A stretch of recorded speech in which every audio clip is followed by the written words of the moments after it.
Assalamualaikum warahmatullahi wabarakatuh. Kami dari kelompok 16 akan mempresentasikan hasil kerja kami, yaitu tentang KD 3.8 menghitung harga pokok produksi dan 4.8 menentukan BIP dan keuntungan usaha. Sebelumnya, saya dan teman saya akan memperkenalkan diri terlebih dahulu.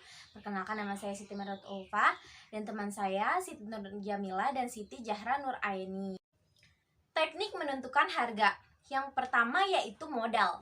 Hal pertama yang harus diperhatikan sebelum menentukan harga jual produk pada sebuah usaha adalah modal awal. Perlu diperhatikan terlebih dahulu harga produk yang akan diselapkan dari modal yang sudah dikeluarkan. Yang kedua yaitu material atau bahan baku. Harga bahan baku atau material yang Anda gunakan perlu diperhatikan. Semakin mahal harga bahan baku, maka semakin banyak pertimbangan kita dalam memberikan harga. Hal yang menjadi pilihan adalah mempertahankan kualitas produk dengan menaikkan harga atau menurunkan harga demi menarik banyak pelanggan dan menurunkan kualitas produk. Yang ketiga yaitu pembayaran tenaga kerja. Jumlah tenaga kerja yang dibutuhkan untuk membuat suatu produk perlu menjadi perhatian tersendiri dalam menentukan harga. Semakin banyak tenaga kerja yang dibutuhkan, maka semakin mahal harga barang yang ditetapkan. Yang keempat yaitu pengeluaran lain-lain. Sebuah bisnis tentu saja akan mengeluarkan banyak biaya khusus untuk hal-hal lain seperti biaya operasional, biaya rutin, biaya tidak rutin, dan pengeluaran lain-lainnya. Yang kelima yaitu kelebihan produk. Kelebihan produksi atau kelebihan saat penjualan menjadi perhitungan dalam menentukan harga jual produk selanjutnya. Akan sangat rugi ketika menjual produk yang tidak bisa bertahan lama. Ketika ada kelebihan produk dan tidak bisa digunakan atau dijual lagi, maka akan menjadi kerugian jika tidak dialokasikan ke harga jual berikutnya. Yang keenam yaitu presentasi profit. Keuntungan menjadi bagian terpenting dalam menentukan harga jual suatu produk. Anda harus memperhatikan dan memperhitungkan presentasi profit atau keuntungan penjualan produk Anda sebelumnya. Strategi penentuan harga pokok. Yang pertama yaitu penetapan harga berdasarkan biaya atau cost based pricing. A. Harga biaya plus atau cost push pricing method. Penetapan harga produk dengan menggunakan metode ini ialah dengan menghitung jumlah biaya produksi, setelah itu tambahkan dengan nilai keuntungan uang diinginkan atau disebut juga margin. Rumusnya yaitu harga jual sama dengan modal atau biaya produksi ditambah laba. B. Harga markup. Dalam usaha dagang, pedagang membeli barang dari supplier kemudian dijual kembali dengan menambah markup harga. Keuntungan yang diperoleh pedagang berasal dari sebagian markup tersebut. Sebagian lain digunakan untuk menutup biaya operasional yang telah dikeluarkan pedagang. Rumusnya yaitu harga jual sama dengan harga beli plus atau ditambah markup. C. Harga break-even. Harga break-even dapat ditentukan dengan harga jual yang didasarkan pada permintaan pasar dengan masih memperhitungkan biaya. Perusahaan dikatakan break-even jika penerimaan sama dengan biaya yang telah dikeluarkan. Penjualan pada periode berikutnya adalah keuntungan. Jadi, jika penjualan yang diperoleh perusahaan berada di bawah titik break-even, maka perusahaan merugi. Perusahaan mendapatkan laba atau untung setelah titik break-even terlampaui. Yang kedua yaitu menentukan harga berdasarkan harga kompetitor. Strategi penetapan harga yang satu ini umumnya digunakan produk standar dengan kondisi pasar oligoplay. Cara menentukan harga jual dilakukan dengan salah satu siasat untuk menghadang kompetitor. Caranya dengan menetapkan harga jual lebih murah dibandingkan pesaing dengan harapan mampu meraih konsumen lebih banyak. Dalam pasaran kompetisi yang kuat seringkali terjadi perang harga di sini. Akibatnya mungkin keuntungan yang didapat semakin dikit, konsumenlah yang diuntungkan karena harga makin murah. Yang ketiga yaitu penetapan harga berdasarkan permintaan atau demand based pricing. Penetapan harga jual berdasarkan persepsi konsumen terhadap full yang diterima, full price, specified quality, dan sensitivitas harga. Caranya dapat dilakukan dengan melakukan analisis PSM atau Price Sensitivity Meter. Hal yang dilakukan adalah dengan cara meminta kepada konsumen untuk memberikan pernyataan berkaitan dengan kualitas produk Anda, seperti di mana konsumen merasa harga terlalu mahal, merasa murah, dan merasa terlalu murah. Penetapan harga pokok produksi. Pertama, manfaat penetapan harga produksi. A. Memenangkan persaingan di pasar. B. Menentukan penawaran harga jumlah suatu kontrak penjualan. C. Menghitung nilai persediaan barang jasa. D. Menghitung nilai persediaan barang jadi. E. Dasar menentukan harga jual. F. Menghitung harga pokok penjualan. 2. Tujuan perhitungan harga pokok produksi. A. Penilaian penghematan dan proses produksi. B. Penetapan yang terus-menerus dan analisis dari hasil perusahaan. C. Menilai barang yang masih dikerjakan. D. Menilai harga-harga yang dapat dicapai atau ditawarkan dari pendirian ekonomi perusahaan tersebut sendiri. E. Memberikan bantuan untuk mendekati harga yang dapat dicapai. 3. Metode pengumpulan harga produksi. A. Metode harga produksi pesanan. Metode harga pokok pesanan digunakan oleh perusahaan yang memproduksi berbagai macam produk dalam periode tertentu. Dalam sistem harga pokok pesanan biasanya dapat dilakukan dan ditelusuri kepekerjaan dan biaya dengan tujuan untuk menyelesaikan pekerjaan tersebut serta dapat dibagi dengan jumlah unit menghasilkan barang. B. Metode harga pokok proses atau proses costing. Umumnya, metode harga pokok proses digunakan pada jenis perusahaan yang memproduksi jenis produk dengan jumlah besar dan dalam jangka waktu yang relatif panjang. Prinsip dasar dari proses costing merupakan proses mengakumulasikan biaya yang berasal dari operasi atau departemen tertentu dalam suatu periode penuh kemudian membagikan dengan jumlah unit yang sudah diproduksi dalam periode tersebut. 4. Unsur-unsur biaya produksi. Biaya bahan baku, mentah atau bahan baku adalah bahan yang menjadi bagian tidak terpisah dari produksi jadi dapat dilihat secara fisik serta mudah untuk dibuat menjadi produk yang akan dihasilkan. Biaya tenaga kerja langsung. Biaya tenaga kerja langsung merupakan upah yang dibayarkan kepada pekerja dengan langsung dan dapat dijelaskan ke suatu barang jadi atau job.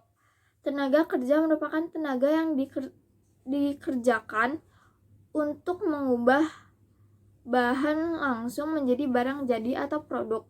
Biaya ini meliputi gaji para karyawan yang dapat dibebankan kepada produk tertentu. Biaya overhead pabrik atau BOP. Biaya overhead pabrik merupakan biaya produksi. Biaya overhead pabrik digolongkan dalam beberapa macam, di antaranya biaya bahan penolong, biaya tenaga kerja tidak langsung, reparasi dan pemeliharaan, biaya yang timbul akibat penilaian terhadap aktivitas tetap, biaya timbul akibat berlalunya waktu, biaya overhead lain-lain. Terdapat 3 macam kapasitas yang dapat dipakai sebagai dasar dalam pembuatan anggaran biaya overhead pabrik, yaitu A. Kapasitas teoritis, B. Kapasitas normal, C. Kapasitas sesungguhnya yang diharapkan. Macam-macam dasar untuk pengumpulan BOP diantaranya 1. Satuan produksi, 2. Biaya bahan baku, 3. Biaya tenaga kerja langsung, 4. Jam tenaga kerja langsung, 5. Jam mesin. Tarif BOP yang dianggarkan taksiran dasar pembebanan dikali 100%. 5. Penentuan harga pokok produk. A. Absorption costing atau full costing. Absorption costing memerlukan seluruh biaya produksi sebagai harga pokok produk cost tanpa harus memperhatikan biaya terus bersifat tetap atau variabel. B. Variable costing. Dalam penggunaan variable costing, hanya biaya produksi yang dapat berubah-ubah sesuai dengan output yang diperlukan sebagai harga produk. Analisis BEF dalam produk.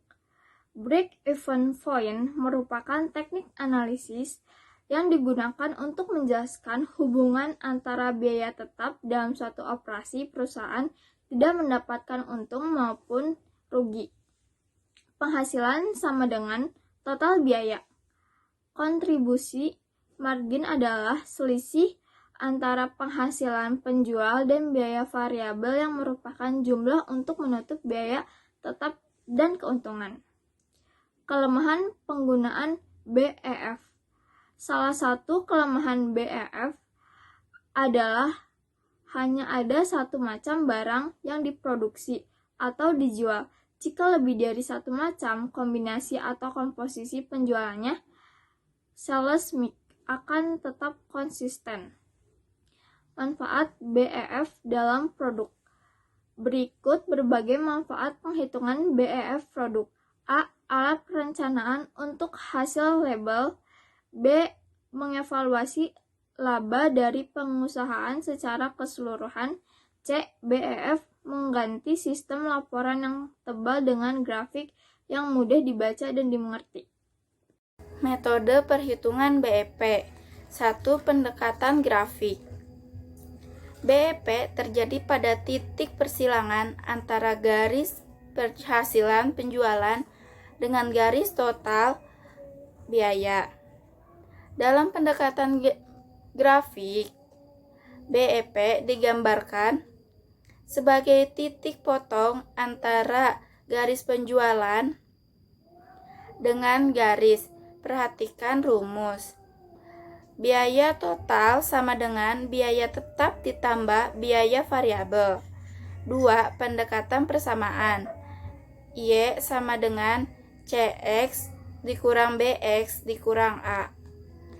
Keterangannya, yang E sama dengan laba, X sama dengan jumlah produk, A sama dengan biaya tetap lokal, BX sama dengan biaya variabel total, yang C sama dengan harga jual per unit, yang B sama dengan biaya variabel satuan, CX sama dengan harga penjualan. Pendekatan persamaan lain, X atau BEP dalam unit sama dengan A per C kurang B. CX atau BEP dalam unit sama dengan AC per C kurang B sama dengan A per 1 per B per C. 3. Pendekatan margin kontribusi. Hal-hal dalam margin kontribusi antara lain, yang A. Mengurangi nilai penjualan total atau total revenue sama dengan TH dengan biaya variabel total atau total variable cost sama dengan TFC. Yang B. Mengurangkan harga jual per unit dengan biaya variabel per unit guna menghitung margin kontribusi per unit. Rumus matematika untuk menghitung BEP dengan margin kombinasi. BEP unit sama dengan total biaya tetap per harga jual per unit dibagi biaya variabel per unit. BEP rupiah sama dengan total biaya tetap per 1 kurang total biaya variabel. Contoh soal pendekatan margin kontribusi. Diketahui fixed cost suatu toko sepatu 500.000 dikurang variable cost 10.000 per unit harga jual 20.000 per unit. Maka BEP per unitnya adalah BEP sama dengan fiber cost per harga jual dikurang variable cost. BEP sama dengan 500.000 per 20.000 dikurang 10.000. BEP sama dengan 50 unit. Artinya perusahaan perlu menjual 50 unit sepasang sepatu agar terjadi break even point. Pada penjualan unit ke-51, maka toko tersebut mulai memperoleh keuntungan. Contoh BEP untuk menghitung berapa uang penjualan yang perlu diterima agar terjadi BEP. BEP rupiah sama dengan total fiber cost dikali harga jual per unit per harga jual per unit atau HPP dikurang variabel cost. BEP rupiah sama dengan 500.000 dikali 20.000 per 20.000 dikurang 10.000 BEP rupiah sama dengan 1 juta rupiah. Tugas mandiri. 1. Seorang kontraktor bangunan menghitung-hitung bahwa untuk membangun dan menjual 5 buah rumah yang sejenis akan dikeluarkan sejumlah biaya dengan rincian sebagai berikut. Biaya material 50 juta, biaya tenaga kerja 20 juta, biaya lain seperti sewa kantor, penyusutan alat-alat, gaji pemimpin, dan sebagainya. 10 juta, sehingga jumlah total biaya adalah 80 juta. Apabila ia menghendaki laba sebesar 20% dari biaya total, maka hitunglah harga jual per rumah. 2. Sebuah perusahaan yang diberi nama usaha maju memiliki data-data biaya dan rencana produksi seperti berikut ini. Biaya gaji pegawai tambah pemilik sama dengan Rp75.000. Biaya penyusutan mobil Kijang sama dengan Rp1.500.000. Biaya asuransi kesehatan sama dengan Rp15.000.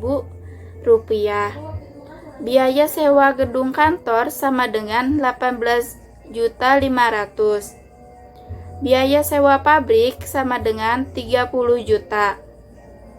Biaya variabel per unit sama dengan 75.000, yaitu terdiri dari biaya bahan baku sama dengan 35.000, biaya tenaga kerja sama dengan 25.000, biaya jual per unit 95.000.